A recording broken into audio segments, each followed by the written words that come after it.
Hello，大家好，欢迎来到幸福美食频道，我是幸福的眼泪。今天给大家分享个海盐爆浆巧克力软曲奇。这个饼干吃起来外层酥脆，内心柔软，非常美味。先把核桃放到烤箱里烤一烤，这样吃起来会更香。放到烤箱中层，上下火150度烤20分钟左右。如果你的核桃吃起来会发苦的话，可以把核桃皮去掉，这样就不会影响成品的口感了。等核桃凉了，放在一个干净的软布上边，摩擦摩擦，皮就掉下来了。然后把黄油放在火上，开小火加热融化。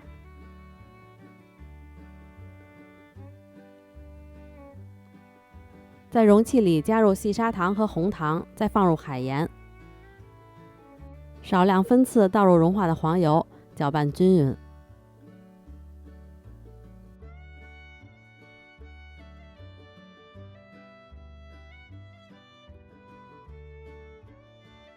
黄油都倒进去以后，再稍微搅一会儿，最起码你得让这个红糖的颗粒没有那么粗了，这样就行了。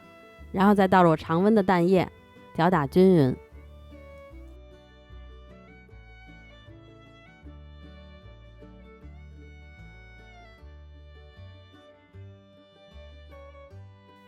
打匀以后，再把所有的粉类过筛，低筋粉、中筋粉、泡打粉、小苏打，再倒入巧克力和核桃。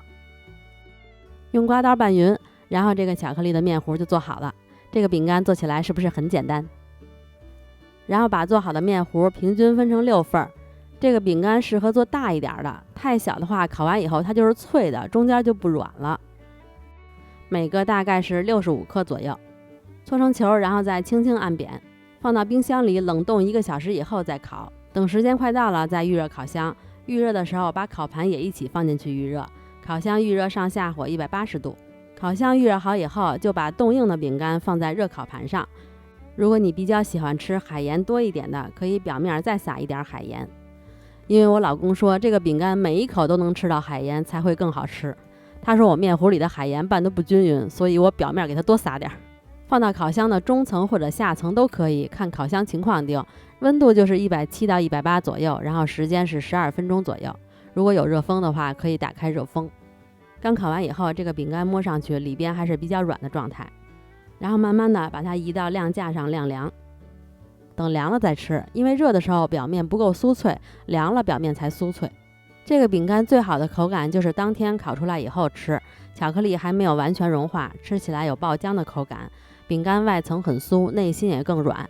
也可以一次多做点，把面糊冷冻保存，吃之前再烤就行了。面糊可以冷冻1个月。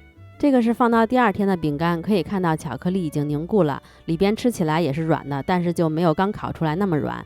要想让它更好吃，可以再复烤一下。放到烤箱里，烤箱不用提前预热，然后打开烤箱，等烤箱提示音响了，就可以去看一看，巧克力化了就可以拿出来了。也可以再多烤个1-2分钟，这样表面会比第1天的吃起来更脆。这样复烤以后再稍微晾一晾，然后再吃，跟第1天的口感也差不多。我反而是更喜欢复烤以后的口感，因为表面会更加脆。这个饼干真的做起来很简单，也很好吃，大家感兴趣的话就试试吧。我们下个视频再见啦，拜拜。